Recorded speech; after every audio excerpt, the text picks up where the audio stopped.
bahay-bahay sumakalot, guys. Nililinis kasi ako. Oh. Ayan guys, oh, tignan mo. Oh my God. Papakita ko sa inyo mamaya yung after ko maglinis. Ayan na, tinanggal ko lahat para maglinis. Yung sa taas, nilinisan ko na yun kasi may dadating kami bagong borders. Dito pa, lilinisan ko yan. Dito, tsaka dito. Ayan, pati sa CR. Ayan, ayan, ayan. Ay, nako. Ito yung tsura ko.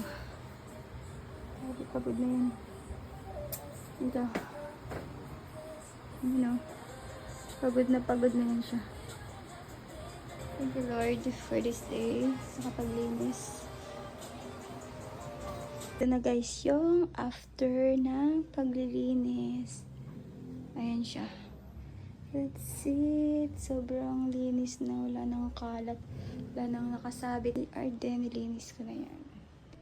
Nilinis ko na yan. Nilinis ko na yan siya.